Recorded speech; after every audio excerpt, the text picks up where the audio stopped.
Esenlikler, ildeşler. Hoş geldiniz. Hoş geldiniz Yeniş Bey. Sen Hoş gördük Umida Hanım. Senlikler iyileşler. Doğum yağdaylan. sağ olun. Bir yine bir temana ele alalım dedik. Hı hı. Nekden beri şöyle teze Türkmenistan kuruluyor da bir ideolojiyen ortağa atıp kurulacak diye. Şu ideolojiyen ortağa atanımızdan beri komentaryalı dene videolarımızın aşağında komentaryalıda köp yazıyorlar. Ne için kurulacak teze Türkmenistan demek, ne demek teze Türkmenistan'ın maksadı ne? Nerede kuruluyor bu teze Türkmenistan'da biraz dalga geçen yağlar ben ne diyorlar da bir, ildeşlerimiz gülen yağlar edip. Şular Hı. teze Türkmenistan ne için kurulmalı, ne sebepten kurulmalı teze Türkmenistan? Şuna hayır, nerede kurulmalı? Şunu aytıp geçen de nerede kuruluyor da sonra Ha, bir fizik olarak deme ya düşünmeyeler bunu ya bu masaya ya bilerek şunu bir laf atıyorlar ortağa. Şular hakkında biraz göründeşlik geçen dedim seninle. hava onu neme köp aýtýanlaryňa nemesi ýörüýtür şu halkyň aňyny ütgetmek üçin aýdylýan nemeler bar, sözler bolmasa düşünüksiz bir zat ýok. Näme üçin täze Türkmenistan diýilende. Indi täze Türkmenistan näme üçin gurmaly?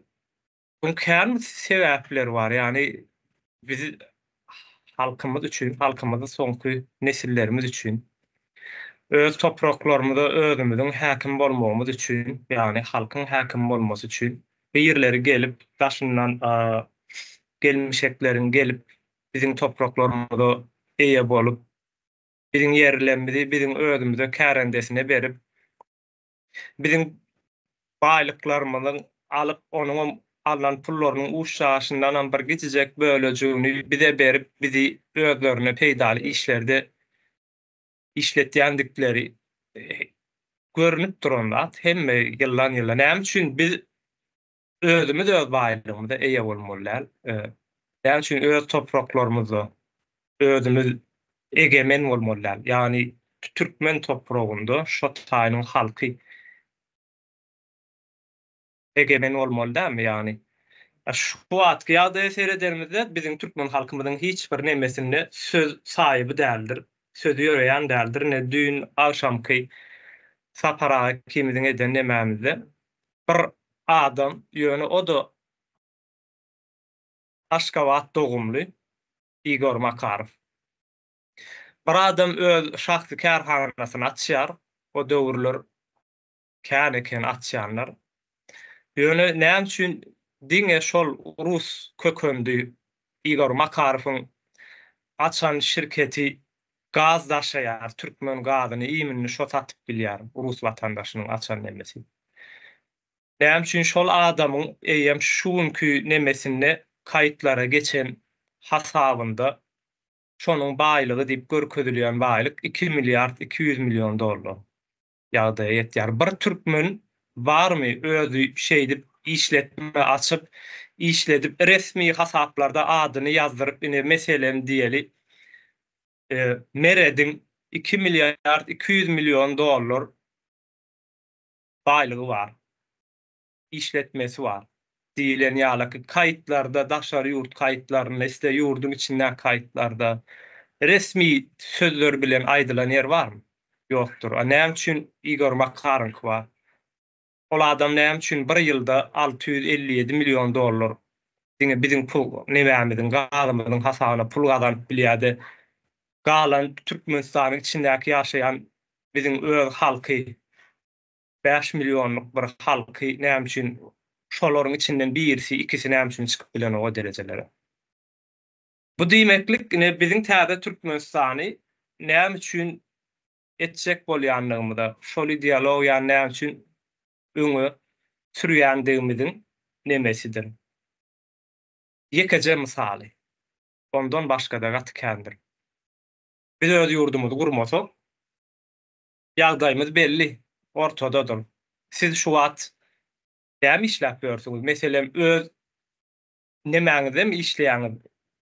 Öz açan işletmäňizde mi işläp ýörsiňiz şu wagt? Ýokdur, bir ýerleriň öýünni işläp berensiňiz. Tämirlikçidir, garrysyna seretýänsiňiz, ýene bir zat, o da öz ýurduňyzda däl, başga bir ýurtdadyr. Yine şurada hazır dünkü şu Sapar abla ikimizin gepleşinizi dinledim de gatı kızıklı, gatı bir bilgi dolu, malumat dolu. Bir minut geleyim, bir minut. Sen... Bolýar. O men Umydy hanym elänse gurrun bereýin. Ine biziň nemelerimiz halkymyz wadyr, normal türkmeniň watandaşlary. Bularyň hemmejesi kärendedir ýa-da edarada aýlykly işlerde işleýändirler. Ýani şoň üçin olaryň aýdýan gurrunlary kärendedäkilere diýendir, ay biziň suw gelenok ýa-da paltamyzyň kilesini aňarda gapanna az çekýärler, ýene näme şonu ýa-da pahodymy wagtynda berenoklar alyp bilenok diýen ýalaky zatlar edýändirler. Bu da şu soragyň üstüni ýapýardy, esasy ana soragyň üstüni ýapýar. Näme üçin men öz toprağımı ekemok diýilen soragyň esasy soragyň üstüni ýapýar. Şu toprak näme üçin menki bolmaly, men kärende ekgärin diýen soragyň üstüni ýapýar. Yani bizden şeyle bir zatlar Umydy hanym, bizi şu baskı astynda saklayan rejimiň bizim aýtmamyzy isleýän sözleri var. Biz gynansak da köplenç oýuna gelip şolaryň aýtdyrmak, bize aýtdyrmak isleýän zatlaryny aýdýar. Ýani paýok berilen ok, az berilýär, plan owaň magazynyna paýokçular bermändir, şoň üçin o çurup köp bolupdyr, ýene näme diýär, paýok näme üçin bar diýmek bolar. Bağışlarsınız, yine iştemen, işte bu an için herkese yine şunu yalı gepleşimde göreniz. Anarda otura yerinde bağırıyor adam ama. Neme de, bir özümüzün boylamız yok. Bir adam bolup doğulduk, bir neme de yani, özgür değil bizer. Şunu yalı, bir bağlı bir yere bağlı. Indi yankı. Indi şuna maýdaýyn, Umydy hanym, seretdiňine siz şu wagt näme işe oturýarsyňyz, ýani bir halka bilgi vermek isleýän, täze Türkmenistanyň näçe çaltam bolsa edilmesini isleýän ýöne şu wagtky iş şertleriňiziň nemesinden wagt tap edýäňiz şunu gaty kyn bir ýagdaýda. Ýöne bu gurrunlary etmeli adamlar käna.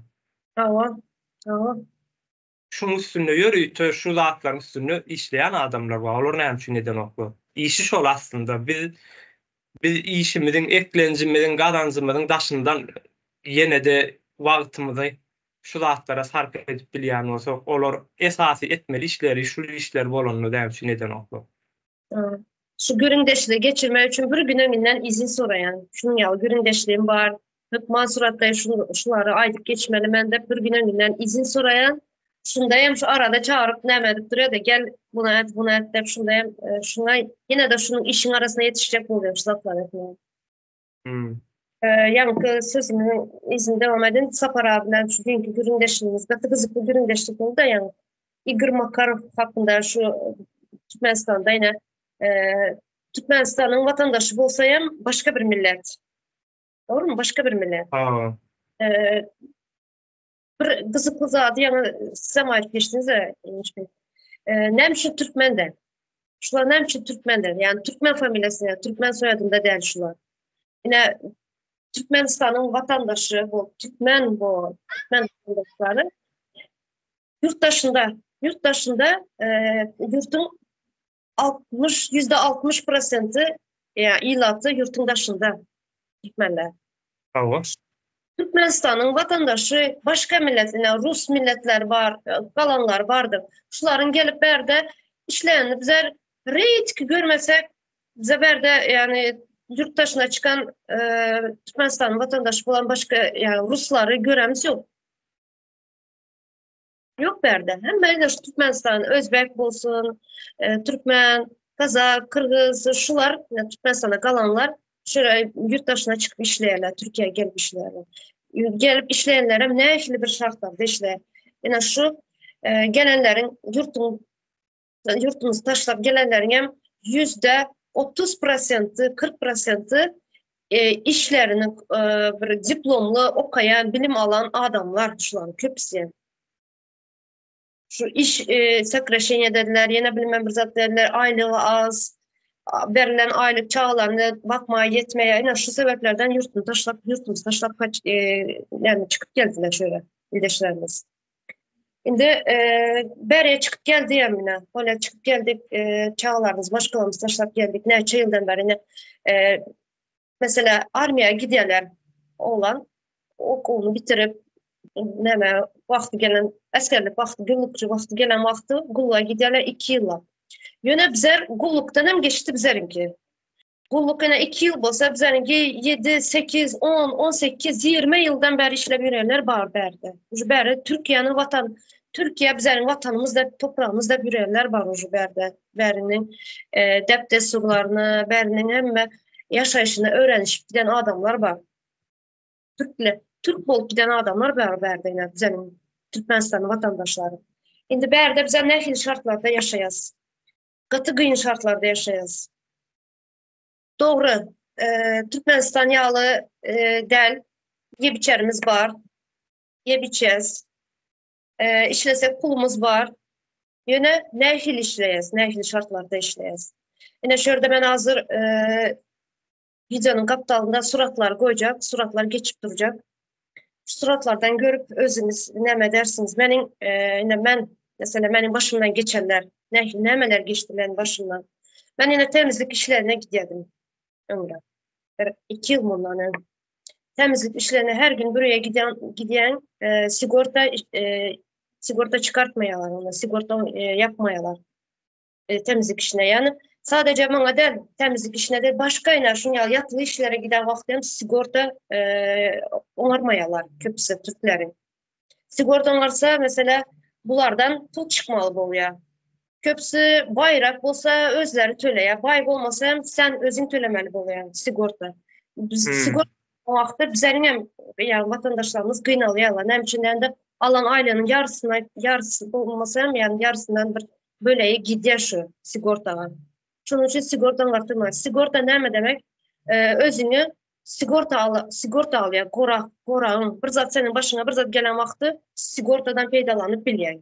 Yani bizler şunu etmeyiz. Bize işe giren vakti bizler kontrat düzüşmeyiz. Bizler işten çıkan vakti bizlere tazminat tölemeyeler. Sigortamız olmayan için.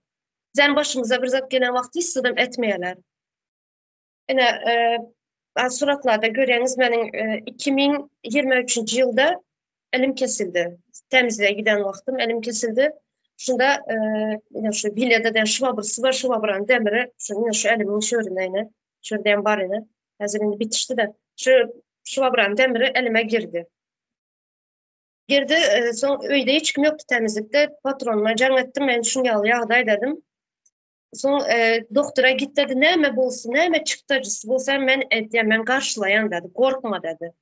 Yine bizlere aytma, yani temizliğe giden vaktim oldu deyip aytma dedi. Ben şu arada korktum, katı korktum, elim işlemez, damarlarına ziyan yeter dediğinden korkup bunlar özüm hem zat karşılayan yani çünkü ben gittim doktora, bir doktora gittim, falsman yaptılar, oynamadık.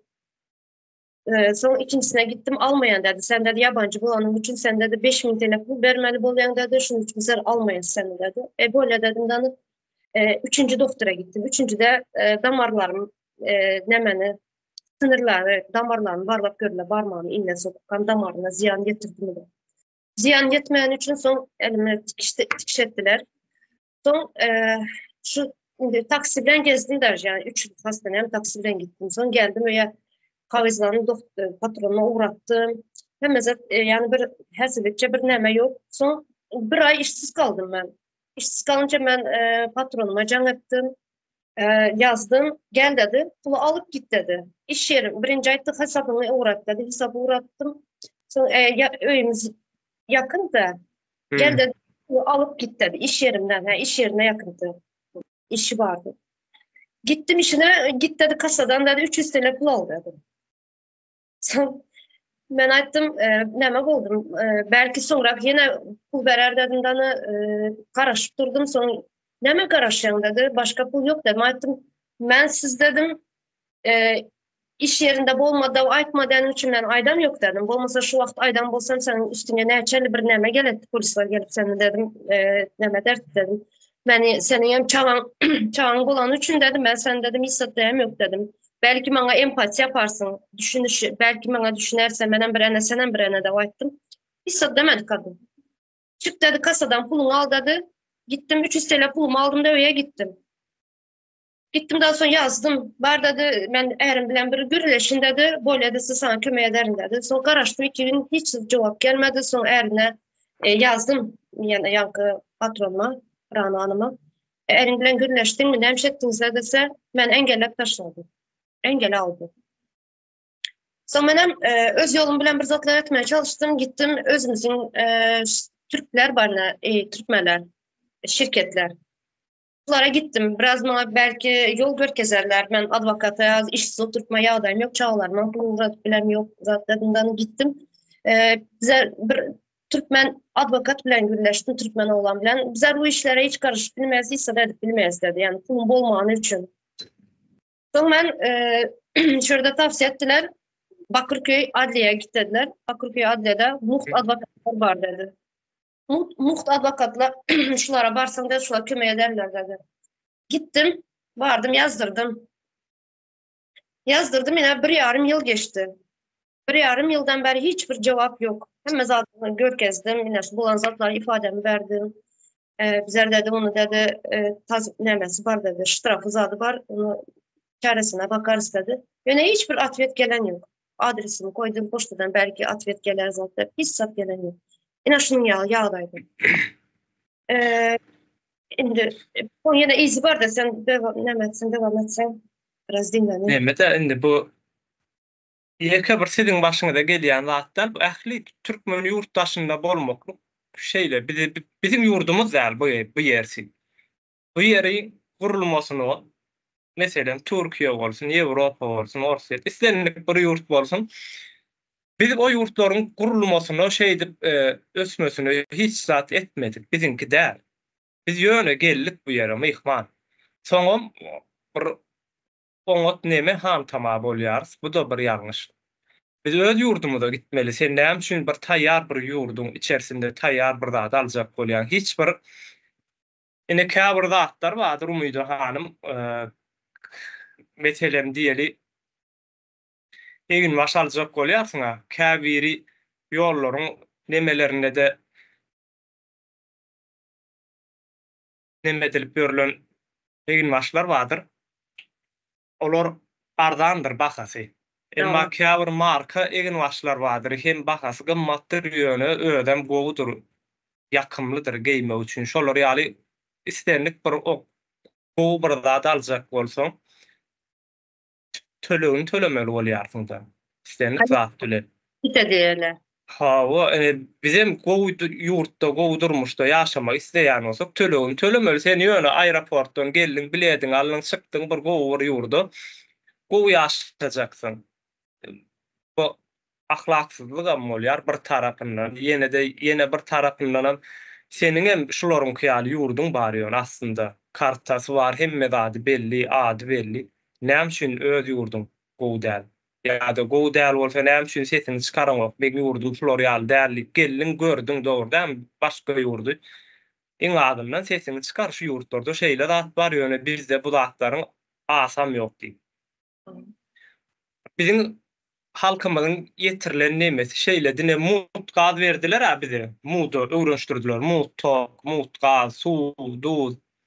Bunu öwrenişdirdiler. Halk indi gaz öýüňde ýylatmak üçin ýa-da bir zadyň pişirmek üçin gaz önemli zat, gowy zat dogrudan. Şol gowy bir zady, gymmat bir zady sen mut ýakmana öwrenişýärsiň ýa-da içeriň ýagtyrdyň tok. Başga zatlara ulanýan, onu da mut berýärler sana. Sen gowy zaty mut almana öwrenişýärsiň. Ýöne onuň tersine bizim bilinçaltymyza başga bir zat oturýar. Öz-özünden gowy bolup gidiler. Diýilen nemäni şo mut zatlaryň üstü bilen oturýarlar. Ay sesini çykarma ýeke saňa mı galy, sen mi näme etjek bolsa etjekler gatkan bu garaşdan öz-özünden gowy bolup gider diýerler. Ýöne 30 ýyllar on garaşyk gördüler, öz-özünden gowy bolmaýar, gitdiňçe de erwetleşip barýar. Bu hasa merwetleşdi. Gitdigi şeyde öz-özünden boljak zat ýokdur. Çağa da öz-özünden bolýan däldir. Ha, Şol ýanky şol bize berilýän mut zatlar, mut gadlar hem halkyny salgıtsız ýaşaýandyr, salgydyň nämedigine bilýän däldir. Ýöne aslında dünýäniň ösen ýurtlarynyň hemmesi salgyt boýunça ösýändirler. Halkdan ýygnalýan salgyt boýunça hemä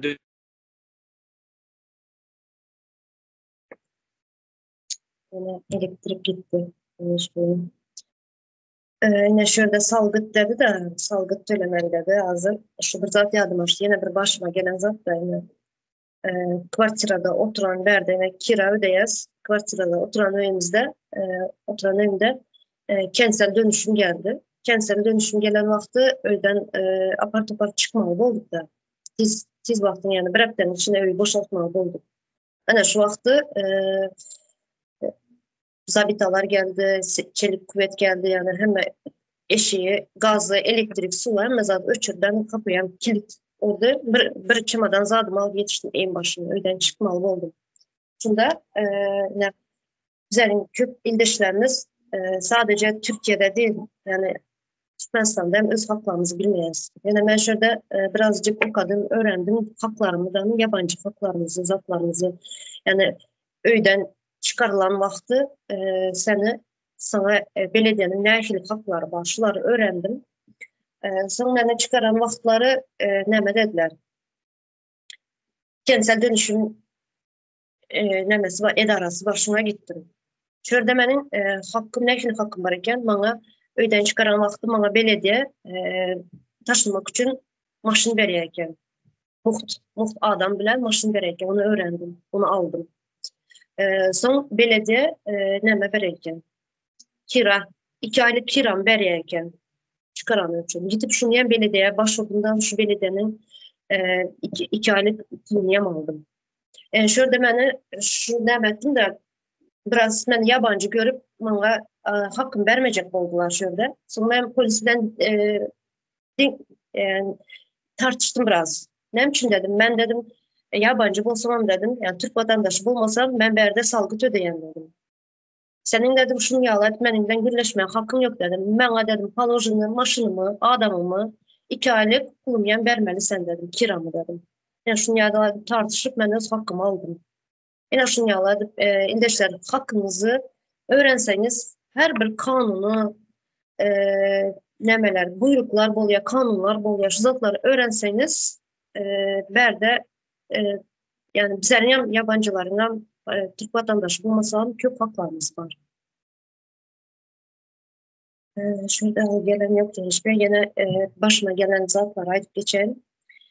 Bir temizliğe gidelim dedim. Bir öye gittim. Bakırköy'de. Bakırköy'de bir öye giden vaktim temizlikte. İnternet mektuplar oldu ya. Benim çıkıp gittik aradı. Bizde näme şu elektriğimiz biraz problemler bolýar. Şu ara benim bir zatda näme dip durandım, günün berip durandım. Çıkıp gitti sonra izin bir devam edin dedim. Ben şu aydan zatlarımı biraz yine tekrarlayın. Şu bir kirada yaşayan vaktimiz kentsel dönüşüme geldi de şu vakt öyden çıkarmalı bol çıkardılar bize şu öy komple boşalttılar. Şunda yani şu öyde yaşayanların 2 aylık belediye 2 aylık kirası bilen muht maşın bilen adam berýärkenler. Yani şu wagtlaňyzy alyp gitmek üçin mi berýärler maşyn? Öý boşlugyna gitmek üçin. Bir sağ maşyn bir 2 berýärkenler. Yani o wagty bilmedim. Ben ağlap näme paniýa girdim de men bunça zatyn näme derin, nere giderin dep korkup nämetdim de sonra şunda şurada da bak kanunlar var da şular o kadar şurada yazılan zatlar var dedi. Düşündüm belediyenin adamları. Sonra belediye varan vaktim polis bilen biraz davalaştık da sen dedi sen kimliğimi gördün sen yabancı sen zatlara edip bilmeyen falan filan dedim. Ben yabancı bolsam dedim ben berde salgıt ödeyen dedim. Ben dedim belediye kentsel dönüşüme neme edarası var dedim şundan var nemettim dedim. Şurada ayıplar bana düşündürdüler dedim. Sonra girdim şu belediyeye varıp yazdım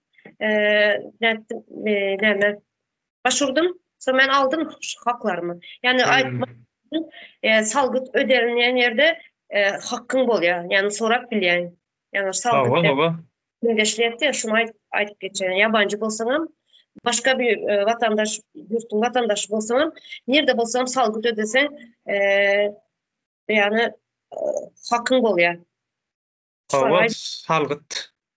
Bilen meselemine bizde salgyt berilen ok, şoň üçin köçeleri adam ýerer ýalaky däller.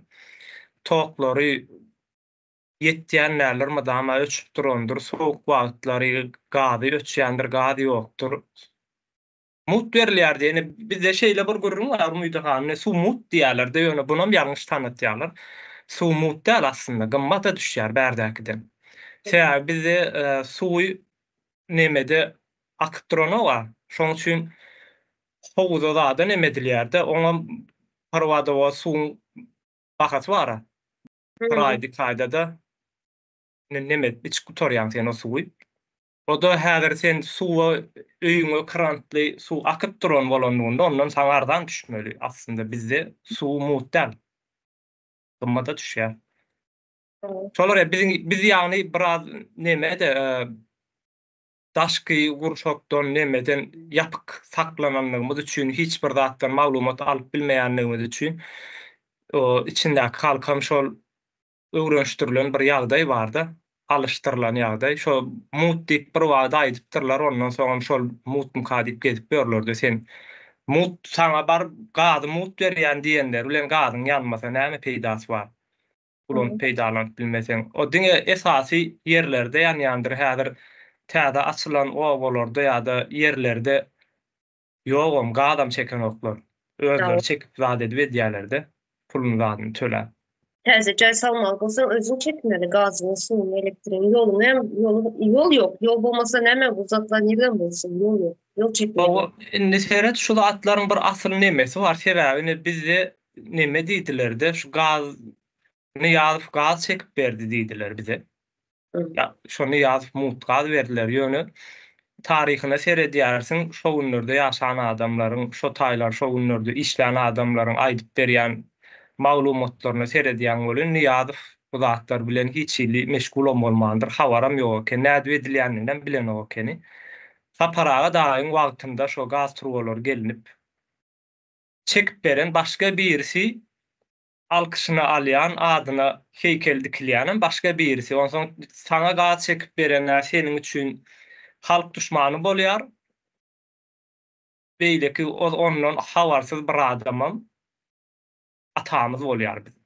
Ene şerde halk düşmanı dedin de şu halk düşmanı vaktinde bize el çarpanımız için bize ene şerde berde hazır neşin yağlı yankı aydıp veren zatlarım var. Başımdan geçerler. Menin yağlı ne eçen bir vatandaşımız, ne eçen bir ildeşimiz berde kıynalıp azap görpürüyen. Yine şurada yani aydıp başlantım da kesildi. Ben bir yere temizliğe gittim de. Giden vaktim ben giden öyüm 4. etaj. Yine benim kastım 5. etajda bir Türkmen ayal 8-7 yıllar işleyen eken. Qarra bir ayala bakayan eken. Son şu, ben barmasdan bir gün bir hafta dedim. 2 gün ön aynalarını sil oturan yerde düşüp ölen 5. etajdan. 60 yaşlarındayken yankı ayal. Senem Maşkal 60 yaşlarında son demedikler. Oğlunu çağırdılar Türkmenistan'a. Şu vaktlar karantin dövrüdü. Dövrüdü. Oğlunu çağırdılardan oğluna şu samolet alıp diyenler ölüsün cenazene. Pulunu verdiler, sonra bir 2-3 bin dolar eline pulunu kıstırdıklardan uğradıklar. Hiç kim dava açmayan bunlar hakkında, hiçbir soruşturmayan bolmayan, hiç sat bolmayan. Hepsinin sesini çıkarın oğlu pulunu alıp giden. Yine sonra şu ben temizle baran evimdeki aynaları silecek de dışarı çıktım. Bak havardan bol senin hemşiren yağlı, senin aynadan düşüp ölmeyene zaten şunu yağlı demedik. Yürüdüler de beni. Köp dışarı çıkmaz etmedi. Yağlı. Hiçbir hayat sigortamız yok berdeyle. Son şunu yağlı ölüp ne için bir ölüp gidenler var. Ne için bir banisada yatanlar var. Yaralananlar var. Hiç kimden havarım yok. Bunların arkasında duracak adamım yok. Aslında yine konsul diyez. Konsul ne işe yaraya? Konsul aslında yine şunu yağlı bir yine bizler vize oňartyryp gelýäs, dogrymy? Häzir bizler gelen wagtda dogry ýokdur. Häzirki gel oturup vize oňartyryp geler. Her bir çıkan ildeşiň, watandaşyň bularyň konsula habary berilýär. Bar bäriye gelen adamlaryň. Şu her bir yine işe giren wagtdy her birinin sigortalı bular özleri şu konsulun adamları, konsulun işgärleri oňarmaly her bir watandaş ile neme iş bilen gelen. Son şularyň hem adwokaty bolmaly. Şunyalı başına bir şunyalı bir näme suçu gelen wagtda her kim yani her bir watandaşynyň arkasında durmaly. Ine şu adam gymmaty diýerler ya, näçe gezek bizler şu zatlary ine aýdyp geçýäs gepleşiklerimiz arasında. Ine şu adam gymmaty bar ýurtda şunyalı zatlar bolýar. Ýöne bizleriň ýurtda ne ýurtun içinde gymmatymyz bar, ne ýurtun daşynda gymmatlygymyz bar. Hiçbir gymmatlygymyz ýok. Ine bir hepde olan bir 17-sinde ine şu aýym geçen şu aýym 17-sinde benim başyma ýene bir şunyalı bir suçu boldy da. Pulumuzu alma işleýärimizde pulumuz kaldı alma baran wagtym darp etdiler, urdular, içeri attılar, elimden telefonumu aldılar. Öz hakkımı sorap bana yerine. Ene şunyalı polise bardım, yani bir sürü nemeler yazıldı, polise dava açtım, sonra ifade verdim. Advokat geldi. Advokat hem kayınçlı pula tutuldu, muht tutulmaya. Ene şunun yağlı nemeler başımıza geldi. Öz hakkımı soranımız için. Köp yine berde şunun yağlı kıynalıp, azap görüp, berdene ölüp kalanlar var. Şuların yakınları var yurtta. Türkmenistan içinde. Ulardan hem ses çıkmaya, nem içindir. Hiç ses çıkmaya. Berden insin ölüyeler, gidip ölüsünü kimsesizler mezarına gidip gömüyeler, soruşturmayalar. Bu adam nem için öldü, nerede, ne hil öldü, ne meselelerde bunun yağlı başına geldi. Yine geçen yıl yardımcısı bir ayal temizliğe giden yerinde öldürdüler. Hiç kim şular soruşturmadı. Ensin sesini çıkarmayan samolyottan indirip cenazesine uğrattılar. Yine yakında 2-3 günlükte Kamilcan Hakimov da bir ildeşimiz öldü. Bir kondisyoner, iş yerinde kondisyoner açan bilen Türk bilen uruşan yerinde bizat bilen avrat bilen uranla öldü şu adamı. Ne için aydınmaya bu? Sadece havarlara çık ya insin üstüne yapıp koyarlar. Bu zatlar bir güzerin değil. Ne çembir yani bir ildeşinizin başına gelip duran bu zatlar. Öz hakkımı sorap bilmeyiz. Ne için de korağımız yok. Korağımızdan beter hiç kime derdimiz aydıp bilmeyiz.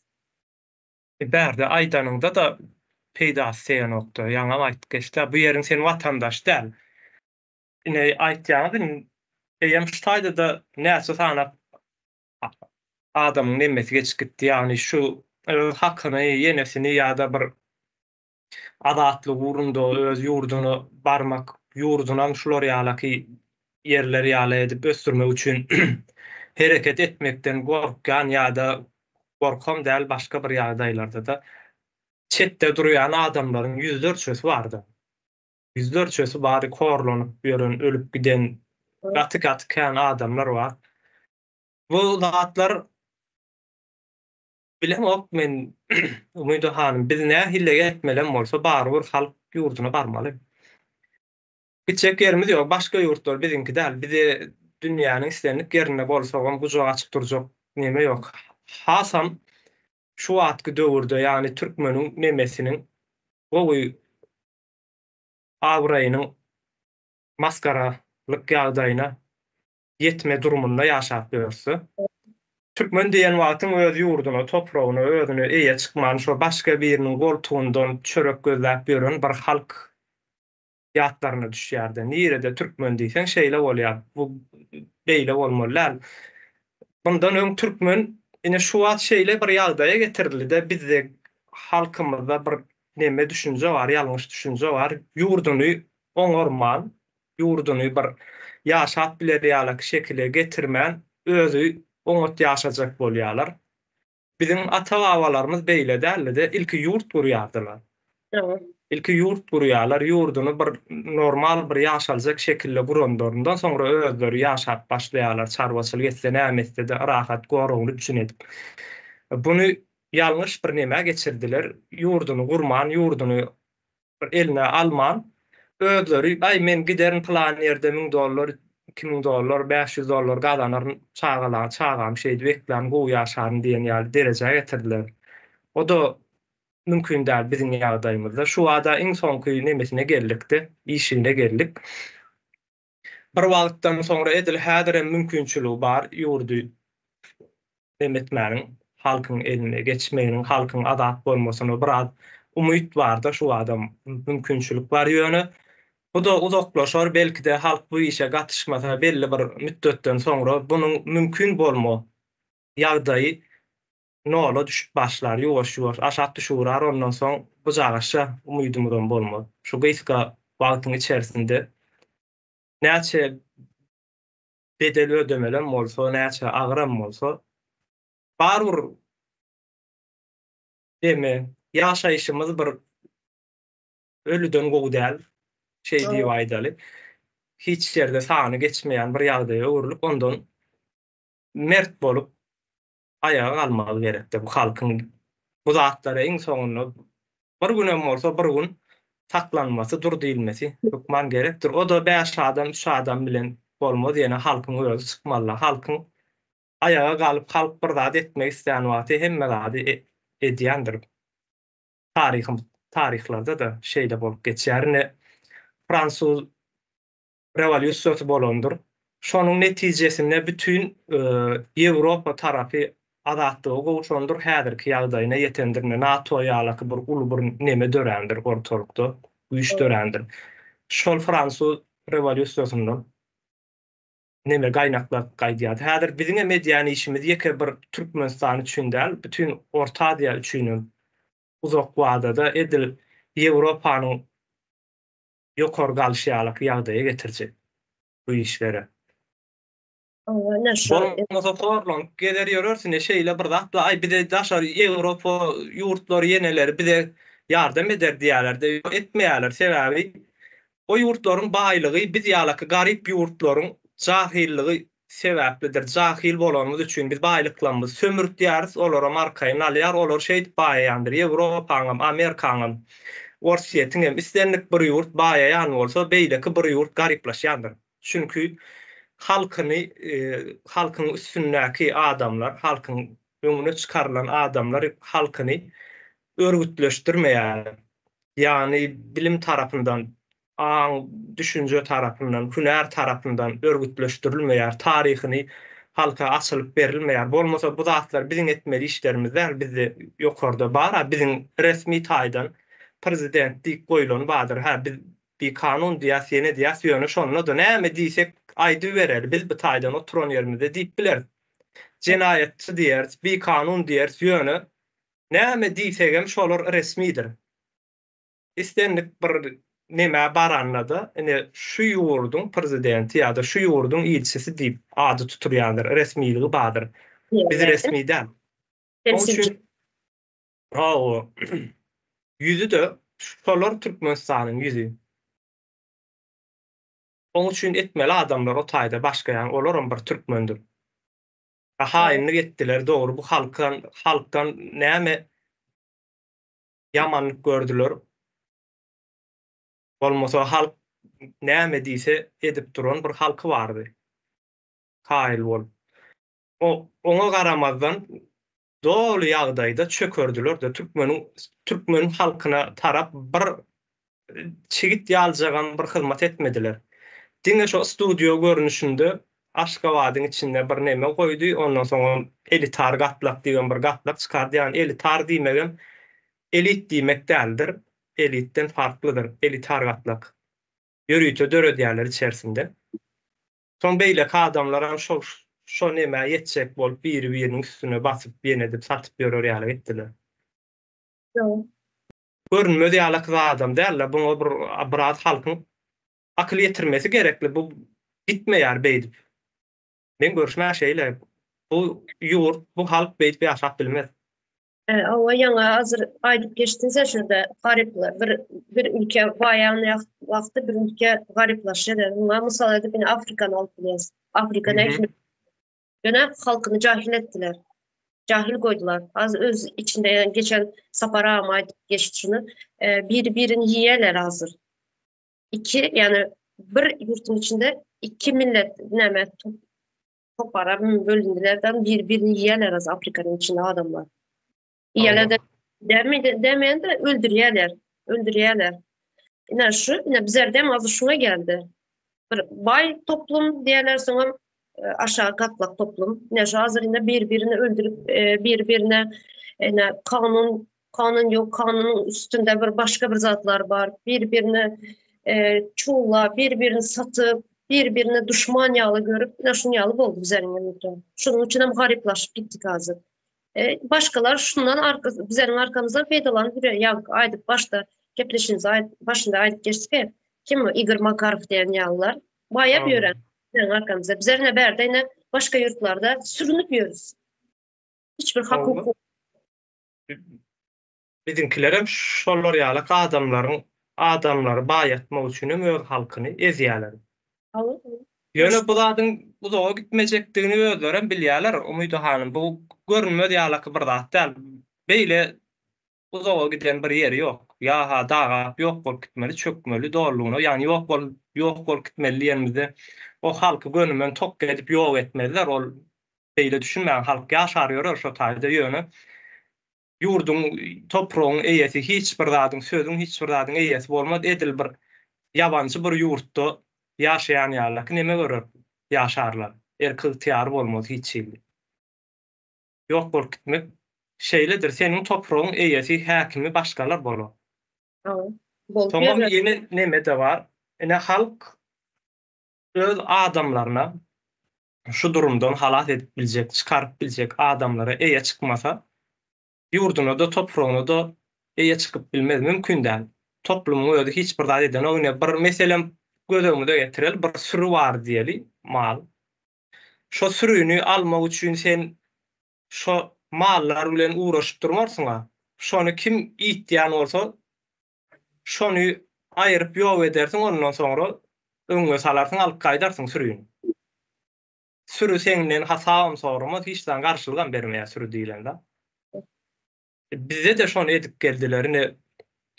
94-nji ýylda başladylar, ýaz aýlaryna başlap, 2002-nji ýyla çenli go araçlaçylyk etdiler. 2002-nji ýyllaryň ýazyfa garşy gidip biljek ähli adamlary prokuror Ayal Wady Gurbanlyby. Şol araçsalap berdi. Bu hyzmat edip beren adamı birisi. Iň soňuna näpdiler? Onu maskaralap ýok etdiler. Seninde mi? Atacanowa. Atacanowa. Ondan başga da bir giden men diyen ýanyna adam ertmeýän nemeler bolandyr. KGB'ň işgäridir, ministri, ýene nämedir. Ählijesini gyryp ýok etdiler. Niýatyň özüne çen öldürdiler. Şunu akıl yetirmek gerek. Dene bizde de işleyen adamlar bardır. İş edip gören, o oğullardan çıkan, yenelerden çıkan oğlanlarımız, zatlarımız bardır. Şolara da aýtmak isleýänler, siz bize garşy gidip özüňizi amansypdyryp bilmersiňiz. Bize garşy gitmän ýöne gapdalan Garawat, seredici. Tynçy bolup duranyňyzda da siz awaz sypmarsaňyz, hatda şulara hyzmat etseňizem bile awaz sypmarsaňyz sizi ýok ederler. Hemme jaňyzy hatar bir-birden öňe çykarsaňyz sebäbi näme üçin? Syr bilýän adamlar ol, ýani Atacanowa şol syr bilýärdi. Kimiň näme edenligini hemme zady bilýärler. Ýok, aýryp ýok edýärler. Bolup gelýän zat görünmez ýaly adam däl, buňa näme üçindir bir bizim cemiyet üns beren ok. Yine türmelerimiz var bizim Umydy han. Şol şu wagt şu sistemanyň simboly hökmünde bir hyzmat edýär adamlary tutan wagty, soraga çeken wagtlary seni owadan depe uradorsýarlar. Ondan soň ol adama gorkýar näme üçin? Çünki türme gorkunç bir türme. Baran awat ýygyna awat çykan ok. Gorkunç bolan üçin gorkýarlar, soň näme diýseler etmeli bolýarlar. Diýmek türme şolaryň bir nemesi, elindäki iňli ýara. Şo türmeler araçsalanmaly. Onam dün aýdym beşdi sapara içi duruşuna kesel. O kesel adamlarym çykýarlar, beýle adamlaryň arasyna barýarlar, olaram keselleýär. O. Bu türmeler şu wagtky ýagdaýda bolmaly. Olaryň O. hemmesi içindäkiler azatlyga çykarylmalydyr. Hatta azatlyga çykanlaryna soňam gowy saglyk nemesinden barlygyndan geçirilmelidir. Bejergisi alınmalydyr ol adamlaryň o türmelerim ýykylmalydyr doğrulugyna. Kanun yok yerde, kanun yok bir devlette türmenin bolmagy mümkün yok. Kanun işlemeyen bir devlette. Kanun hawa yani kanunun biri işlemeýän bolsa bitýär. Bizim konstitusiýamyzda ýazylan zatlaryň hiç bir işlemok. Çünkü Berdimuhammedow şo 2006-njy ýylda saýlanan wagtyny eýem ýok etdi konstitusiýany, bozdy. Bir gerek bozuldymy o konstitusiýany aýra aýmalydyr ortalykdan gerek zady ýok, musurdur. Buňa adamlar biraz üns bermeliler. Indi 21-nji asyr bu beýlip gaçyp tezip ýorgonyň aşagyna gizlenip ýa-da bir bilmedim ay men siyasata giremok, gene näme demok diýip görmek ýalňyş. Siyasete girmeseler, girmeye korksalar, yine şu yana ben yine başından geçenleri aydıp verdim. Benim yağlı minlerce, belki milyonlarca verdi ildeşimiz var şunun yağlı. Milyon olmasa hem minlerce ildeşimizin başına gelir şu zatlar. Sesimizi çıkarmaya otursak yine gepleşimiz başında aydıp geçtik. Teze Türkmenistan ne için kurulmalı, ne sebepten kurulmalı. Yine şu zatlar için kurulmalı.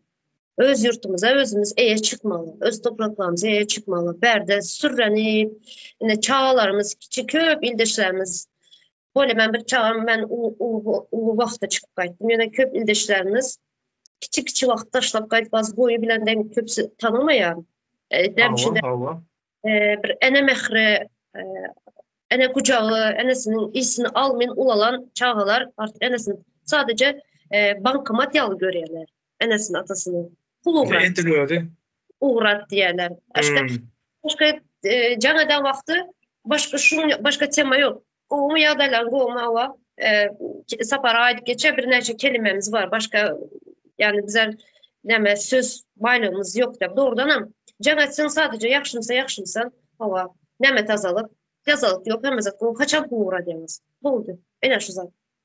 Uğrasanız bunu alacak, bunu edecek. Oldu en şu zatla ait olur. Yok bundan çıkmalı. Ne aydık gelýärse kimin şu ýylyň aýagyna, 24-üň aýagyna her kişi gitmeli ýurduna. 25-nji ýylda biz öz ýurdumyza eýe çykmaly. Ondan aňyrda da kän bir ýol ýok. Ondan aňyra gitdiňçe uzaklaşdyrdyň şoda bu işler agyrlaşyp başlar. Soň bu etjek adamlaram bolmaz. Ahyr biziňe meselem bu halkyň öňünde borcumuz bergimiz ýok. Tamam. Borcumuz yok. Her kim özünün bir güne çenli bolar saparaga 70'den geçen adam.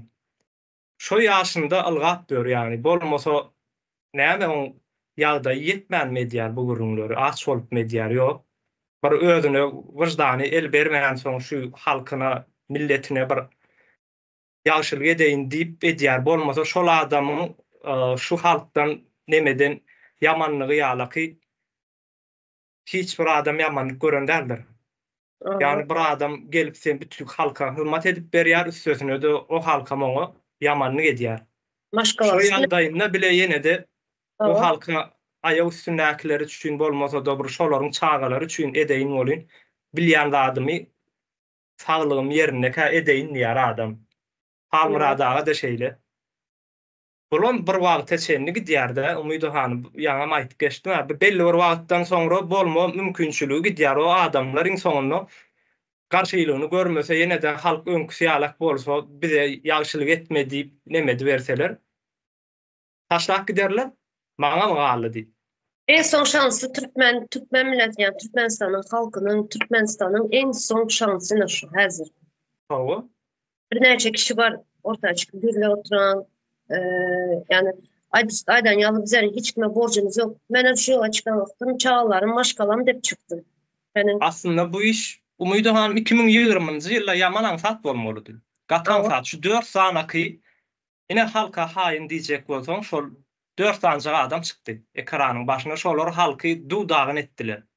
4 tane adam atlaryny aýtmaýyn, hemme kişi bilýändir atlaryny. Evet. Şolar duýdagyn etdiler, halky bir toplanan bir adamlaryň içerisinde hyjuu bardy şo döwür, heýjan bardy. Gaty gowy oglanlar, gyýyzlar yurtdaşlarymyz çykypdy. Ýok. Korkuyorum yok. Kim saattin gitdigiçe dene şu agyrlaşyp barýandyr. Gitdigiçe agyrlaşyp barýar. Bu agyrlaşar belli bir wagtdan soňra da minusa düşüp başlar, aşağı düşüwer. Şu 2020 yılda çıkan vakti adamlarda korku yoktu. Sadece Yoktu. vardı. Bir Hawa. heves mi bir şunyal bir neçe adamlar mitingler kurnadık. Neçe adamlar çıktı. Yine sonunda şu yanka Aydan'ın yalı 3-4 kişi çıktı, ortalığı bozuşturduktan sonra adamlarda korku dörek başladı. Adamlar uzaklaşıp başladılar sonra. Halka Tere- heves çıktı. Şo döwürde çıkaran bir şygarlar bardyr. Näseret 2020-de şolar çykmaka adamlar üýtdiler döwürden bir ýere toplandylar. Buradan şo dördüs çykdy da Agdybyr bolaryň diýip başlady. Ýani Agdybyr aslında Agdybyr diýilen zat näme? Evet. Adamlar bardy, hemmeti hereket etjekdiler, taýýardylar. Hatda ertir ýurda gideliň diýselerem gitmäne taýýar bir toplum bardy.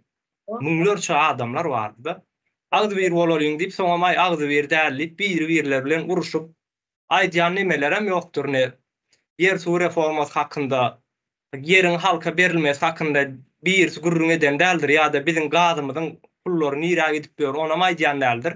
Birisi çıkandır bizine yurtda mitini geçecek, her çıkana da $500 verecek diye. O zaman nereden verecek o pulu? $500 nereden alacak diye pagtan pulundan verecek diyendir. Şolar ýalaki samsyg adamlar ne? Bu beyaz Duýdagyn etdiler de sen pagtan nemesine mine bir küçük gepleşiginde neme hasaplap berdi saparaga. Peýdara beýlede dursun minusa düşýär. 30-40 milyon taşdy, 100 milyona ýakyn her ýyl minusa düşýär. Şo pagta ekip satsa minusa düşýär. Ziýana galýar. Bu da diýär, men niýe pagtanyň pulundan berjek diýär. $500 her kime.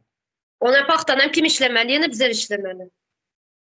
Yine bize Aýdýana şo adamlar ne biziň halkymyzyň nemesini bilýärler buny, umydyhan. Biziň halkymyzyň horjuny boş. Ürün alıp bilme nemesi potansiýaly ýok. Näme alıp biljekdiklerini bular gowul ýani niýaz muňa öwrenşdir da men size her biriň altyn asır gurup berdi, her biriňe Mercedes maşin bolar, her öýde sygyr berjek diýdi, ýene diýdi mut. Ana şo zady öwrenşdi. Bu da şo termi ulanýarda çykyp $500 berjek diýär. Sen $500 näme üçin berjek? O adama sen halk özüni halas etmek üçin bir ýerinden pul alyp özüni halas etme de özüni halas eder, pul alma da al. Tamam.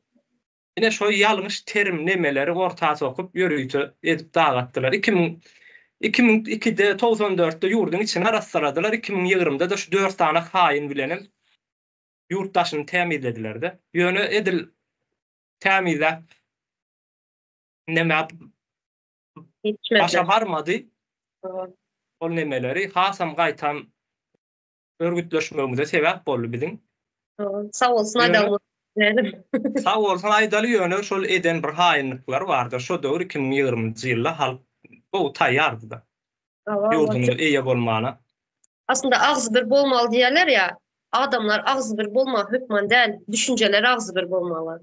Yani Yok, sen meselemi kimiz şu an ağzı bir bolup bir zat edip otur. Sen öz düşünjäň aýdýan, men öz pikirimi aýdýan ağzı bir bolmak näme gerek? Ağzı bir bolma hükmen değil, sadece düşünceler bir bolmalı. Soňa kişä seredibem baka berdirýärler, saparaň, halmuradaň üstünden myzagat baryna atandyrlar. O öyle bu beýle oň agdy giyşik, oň burnu giyşik, gene näme, olawur, bulawur. Ol şeýle bir zat bar. Nemedi? Amerikada bir neme çıkandır. Fizik çıkandır. Hawking diýip. Maýyp adam hiç ýer gymylanyp, dogry dämi? Şonu nä hille gedip sakladylar, aşağı götürdüler. Sebäbi onuň nemesine üns beren oklar adamlar. Ösen jemgyýetler adamyň daşky sypatyna, gelişine ýa-da özüniň şahsy özü ine meselem Harari bardyr. Nemäni ýadan? Sapiensy ýadan adam. Harari. Şol adam gay. on geyligine üns beren oklar, o şahsi durmuşu, ol isteyeni yalana çeketsin köçöde, ýöne berýän pikirleri başgaçadyr. Sen o adamyň akylyna alarsın, pikirini öwrenörsiň. Hawkinik meselem häzir şu Hawkinik türkmenine dören bolsa nähilek bolardy? Ay bu kereket edip bilen ok agdymdan nemesin gyllygyny aktyryp otyr diýerdiler. Dinleme beýle de dursun. Kelbek bilen urardylar, ýatardy bir öýün künjeýinde invalid. Şu derecede bir halkam şeýle diýerler, ýöne biz bu zatlara akyl ýetirip bilýäris, görüp bilýäris. Näme etjek bolýanlardan bilýäris, aýdyp berýärse, belki de köp illeşlerimiz, ýurtdaşlarymyz aýdyp bilýänderdir. Mümkinçiligi ýokdur. Iň bolmanda onu etmeseňiz siziň ýeriňizde biz aýdýarys. Siz birinciden maglumat berin, ikinciden destek berin. Biz hazinany açdyk, hazinany Maliýe Komitetine näme etmeli, bize näme kömek diýip aýdýarlarda. Ana hazinanyz we o da bize berdik kömegimizden gelecekde täze Türkmenistanyna özüňizi 10 esseden, belki de 50 esseden gaýdyp geljek bir zat. Ýani özüňiz kömek edýäňiz. Ýöne geçiş döwründe şu işler amala aşyrjak adamlara yardım etmelisiniz. Yani siz edip bileniz ok, sizin ýeriňizde ne Umydy hanym edýär, Sapara edýär, Halmyra da edýär ýa-da Ýeňiş edýär, Merdan edýär. Şol adamlara destek vermeňiz gerekli. Ine başta çıkan wagtym bu ön bir gepleşimizden birazcık näme aýdyp geçdi. Başta çıkan wagtym men hem gorkýadym yüzüm açmaga. Yüzüm açmaga gorkýadym ýöne cesaretim bardy. Men aýtdym hem inanýadym biraz inancım bardy. Men az yüzümü açıp çıksam, meni görüp başka ildeşleriniz hem yüzünü açıp şunu ýaly, meni ýaly gürler. Şu düşüncede ortaya çıktım, şu düşüncede yüzümü açıp, korkmadan yüzümü açıp çıktım. Dedim başıma näme gelse gelsin, yine meni görüp dedim. Näçe bir ildeşim arkama izime toplanar dedim. Şunu ýaly, bizler hemmemiz bir bolup näme deriz dedim, yani gürlep. Başımızdan geçenleri aýdyp berip adamlara bir şunu ýaly düşünce bereriz, şunu ýaly bir fikirlerimizi paylaşarız da şu niyet bilen ben yüzümü açıp çıktım. Aslında etmelisem şeýle Umydy hanym, senin meselem diýen sen şikayetçi şu durmuşdan, şularyň ýönetiminden şikayetçi, ýöne sen bunu anonim şekilde etseň, kim sana ananlaryny ýereden adam nähilleki ýazýar. Men şul adam diýen şahsy özüň bilen bile çykýan görköz, ýani men şul adam şu ýönetim ýalňyş diýen.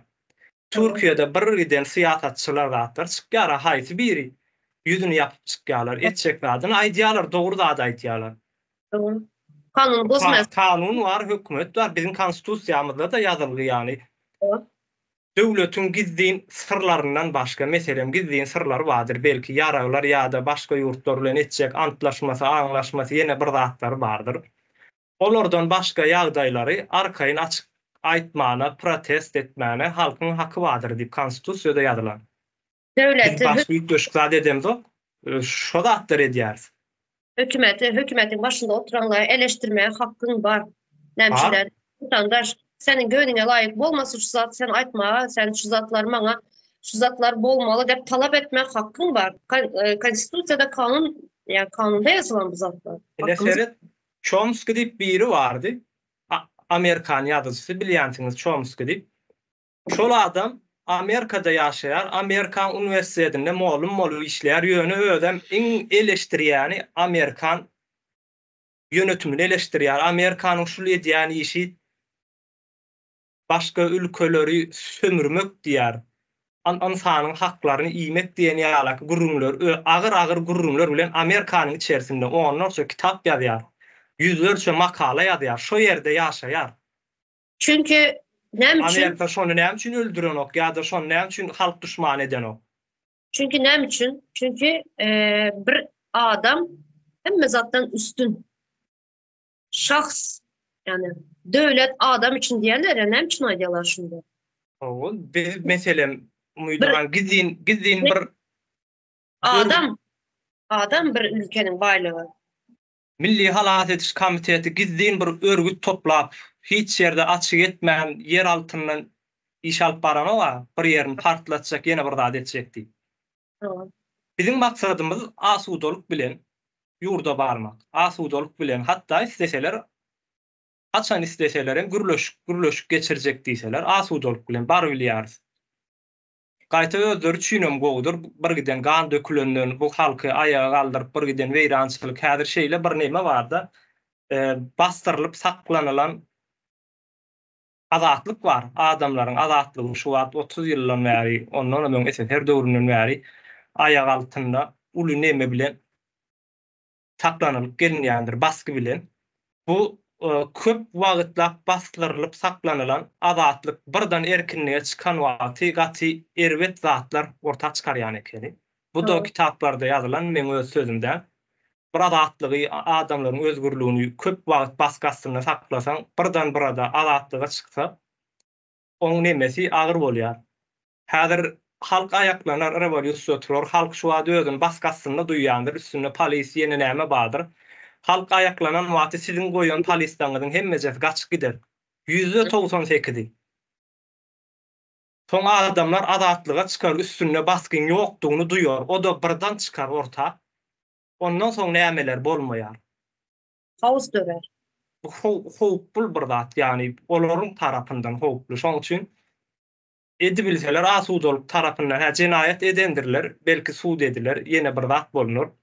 Eden jenaýatlaryna jogap berilýär ýöne agyr ýetkiler bolmaz. Belki de çagalary, maşgalalary abat galar, özleri jogap bererler diňe. Yani konstitusiýada ýazylandyr, yani bir adamyň eden iş üçin onuň ýakyn garyndaşlary ýa-da dogany, jegisi, ejeti, kakasy jogapkar däldir diýip. Şahsyň özü jogapkardyr. Awa meniň çagamy alıp gittiler. 2 gün poliste sakladılar. Sonra ben aýtdym şerде, oğlum aýtdym, bak adyny, familiýasyny al dedim, soňra aýtdym. Men enem üçin jogap bermäge hakkym ýok. Enem ýani 18 ýaşyndan geçen yetkili ýa şimdi yeten. Şonuň üçin meniň muňa hakkym ýok diýip aýtdym, düşündirler. Endi ýene bir gezek gelen wagt şu zady aýtdym. Şunu ýalar. Konstitusiýada ýazylan ol madda ýazylan o taýlarda. Bir neden olaryň açysyndan tarapyndan belki şeýle bolar, ýani mümkinçilik döretseler bu ýurdu saklap bilmejekleri belli zat. Ýönetýän bilmeýärler maskara boldular. Bunu edip biljek adamlar ham bar. Bilimli, düşünjeli oglanlarymyz kana ene merdany alyp gitdiler. Näme üçin alýar merdany? Näme ýamanlyk etdi o keminesidir. O adam başar bilýän bolsa siziň edýän işiňiziň ýalňyşdygyny aýdýar. O her kime maýlyk biler. İşiň ýalňyş bolsa ýalňyş diýmeli o. Hakkı var. Diýär. Hakkı var yeniş. Hakkı var aýtma. Çünkü o ýurdun watandaşyna bizem aýdýar, biziňe näme üçin aýdýar? Biz şo ýurdun watandaşy we agdymydy açmanmy gezmeli? Açmasak bolmada biz etmeli. Biz şu wagt diýär, bizden öňkü 94-nji ýyllaky ýaşak geçen biziň en atalarymyz etmänligi üçin bunu indi biziň başymyza geldi. Biz etmeli bolýar. Bu süreçden şuňky nesiller etmese bularyň çagalary etmeli bolýar. Şu süreçden geçmeli. Türkmen bundan geçmedi edip bolany. Şurada bir kızıklı zat vardı aynen. Kızıklı näme? Böyle biz hainmişiz, bize vatan dönüyor. Böyle kanunu boz çıkıp bizler bilen ine näçe 4 ýyldan beri çıkyaz gürleýäs bu zatları. Çıkın bizler bilen diskusiýa geçin. Biz kanuny bozan bolsak, ay bak sen şu maddany kanunu bozdun. Sen şunu cinayetçisin, sen vatanı sattın, vatan dönüyor sende. Bizlere çıkıp açsınlar. Bizlere o peşkalazyny uğratmasylardan, komentariýa ýazan peşkalazyny uğratmasylardan, bizlere çıkıp özleri şu resmi oturanlar çıkıp açsın bize. Vatanı satmak diýen şeýle düşünýärler. Häzirne Makarov Türkmeniň bir ýylda 657 milyon dollaryny aldy diýip aýdýan Türkmenistanyň sen vatan dönümi bolýarsyň o taý. Makarov aldy diýäs biz. Şo pul bizde galmalydy. Näme üçin şonu bir türkmen almady? Türkmen gaznasyna, türkmen hazinasyna girmedi. Şu ýazylan dönümi ýa-da Turwanyň eýesi türkmen däl, ors diýäris. Turwan eýesi kim bolsa gadyň eýesi şo bolmaly. Gadyň eýesi kim bolsa ýurduň eýesi şo bolmaly. 650 milyon dolar dedim, doğru mu? Şu yazılıda var değil mi? Yazılan. Şu yazılanı bizler okap aýtýas bunu. Bir yerden gizli, saklı bir yerden çıkıp. Olar mukabiliýa, hani Türkmeniň mehemesi, milli howpsuzlygy. Näme üçin merdaniýalaky bir ýaş ýygydyna düşüp şonu kovalap aljak bolup görmän işimi ýok başga. Näme şular? Müňlerçe problemasy bar, müňlerçe. Ol mektepleriň, hajatkhanalaryň elleri ýaragly goraýarlar, surata düşürmesinler diýip. Sen tuvaletini yaragly, elik yaragly, bir giden harajat çykaryp milisiýa ýene görüp adamlaryň telefonu barrak goramorsyň, ýalňyş bolsa şonu bejerersiň ýa sen.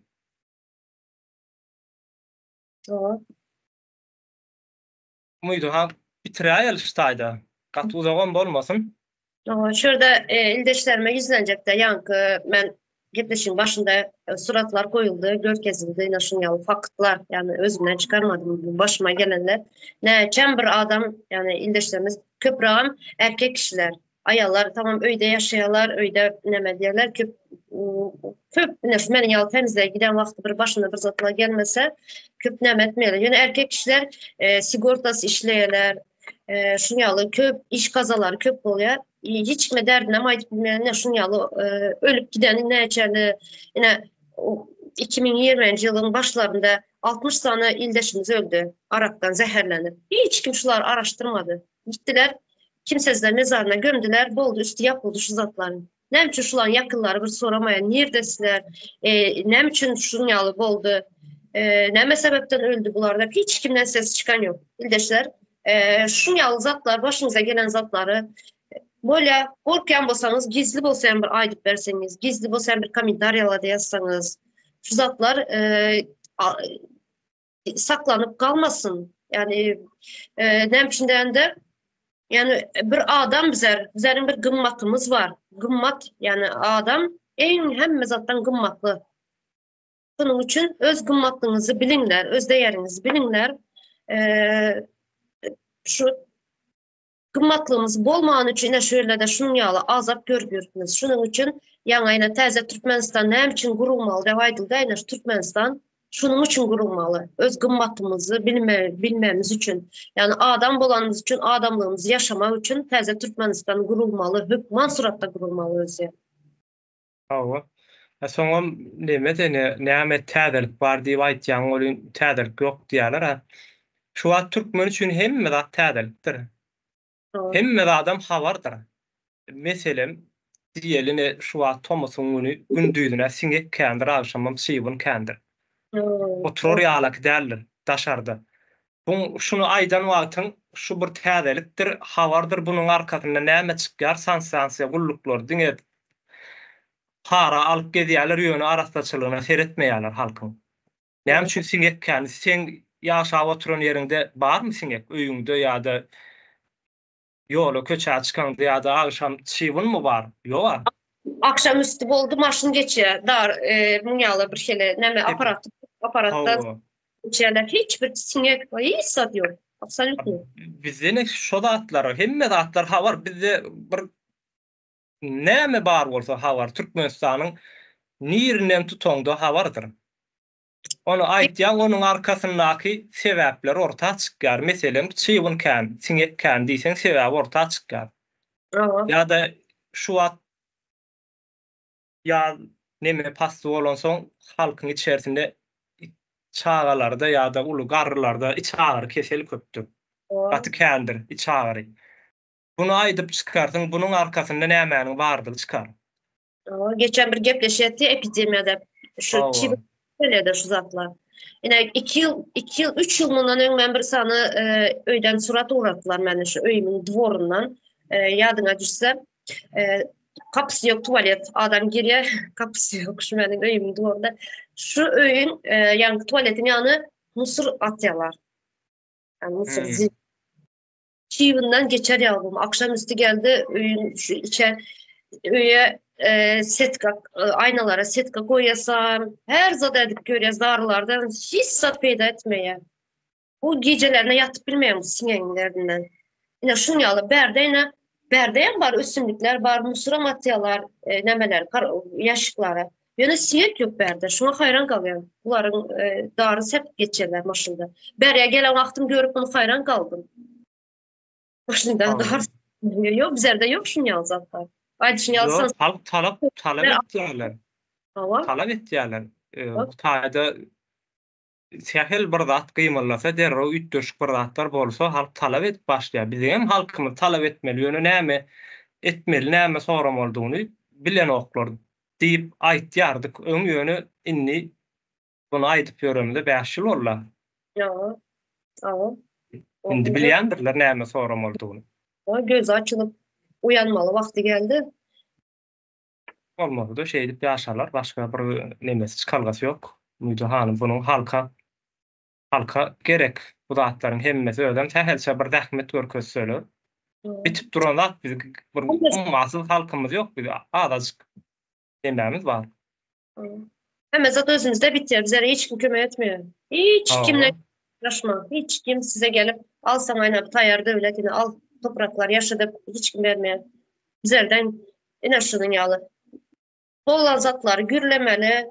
Halkın, vatandaşların gözüne uhlap yatan vatandaşlar uyandırmalı.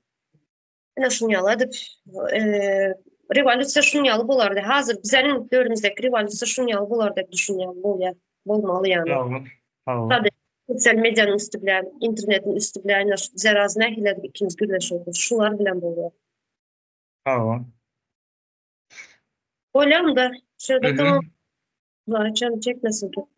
Bolýar, sağolun. Bilerimizi köp yormalı. Nazlı var. Azdan diýär. Bolýar, sağolun.